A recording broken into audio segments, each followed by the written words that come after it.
Beberapa saat yang lalu masyarakat Indonesia dihebohkan dengan banyaknya orang yang berbondong-bondong untuk melakukan pemindaian atau scan retina mata mereka di daerah Bekasi. Lalu apakah ada dampak dari scan retina ini terhadap kesehatan dan juga data pribadi seseorang? Kantor World yang berada di sebuah ruko di Jalan Insinyur Haji Juanda, Bekasi Timur, Kota Bekasi terlihat tutup pada Senin pagi setelah aplikasi World Coin dibekukan sementara oleh Kementerian Komunikasi dan Digital meski masih banyak warga yang mendatangi lokasi tersebut.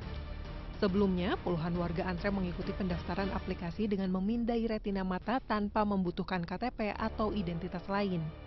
Sebagian dari mereka mengaku telah menerima uang antara Rp200 hingga Rp800.000. Meski warga yang mengikuti kegiatan ini mengaku tidak mengetahui tujuan dari pemindaian retina ini, namun banyak warga lain yang berbondong-bondong mengikuti aktivitas ini. Saat ini, kegiatan tersebut mandek seiring pembekuan izin World Coin. Menurut dokter mata subspesialis Vitreoretina Rumah Sakit Mata Cicendo Bandung, Grimaldi Ihsan, retina merupakan bagian penting pada mata yang berfungsi sebagai pusat penglihatan, memproses cahaya yang masuk ke bola mata dan mengirimkan informasi ke otak. Jika retina rusak, dapat menyebabkan kebutaan permanen karena merupakan bagian dari syaraf. Grimaldi menambahkan retina pada setiap orang memiliki karakter unik seperti sidik jari. Pemindaian retina mata dapat mengungkapkan jenis kelamin, penyakit, dan risiko kesehatan seseorang. Pemindaian retina sendiri biasanya memerlukan waktu tidak lebih dari 2 menit. Menurutnya, proses scan retina tidak berbahaya untuk kesehatan mata. Scan ini sudah ada sejak belasan tahun yang lalu. Merupakan prosedur yang rutin digunakan untuk pencitraan dari retina itu sendiri. Namun 5 tahun terakhir ini sudah mulai banyak berkembang artificial intelligence. Sehingga hasil pencitraan ini tadinya tujuannya untuk membantu dokter menegakkan penyakit.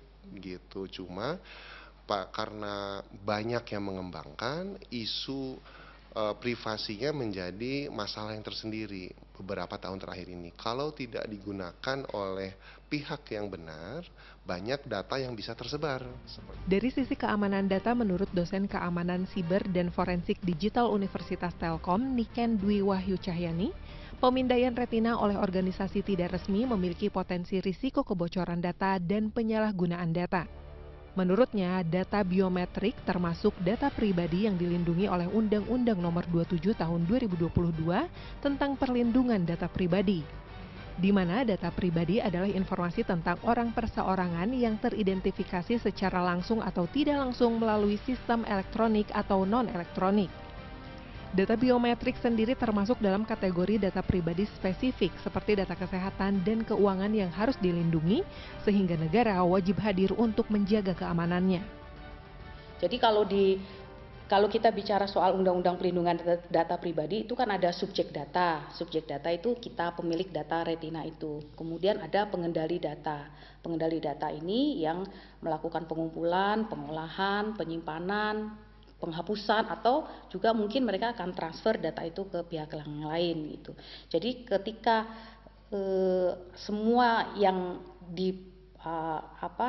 yang dijelaskan itu terukur gitu ya, bisa dipertanggungjawabkan, ya data kegiatan itu sebetulnya tidak ada masalah gitu. Tapi gitu kan, tadi yang saya katakan karena informasi ini sangat sifatnya adalah spesifik dan sensitif, dan kalau terjadi kebocoran data dan penyalahgunaan data itu dampaknya besar gitu, maka seharusnya memang hanya dilakukan oleh lembaga yang punya otoritas.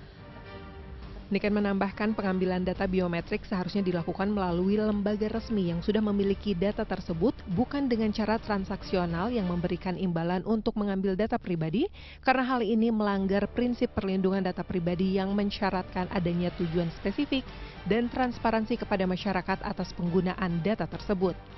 Masyarakat harus diberikan pemahaman bahaya memberikan data pribadi kepada orang asing atau organisasi yang tidak berizin demi menjaga keamanan data pribadi. Tim Liputan CNN Indonesia, Jawa Barat.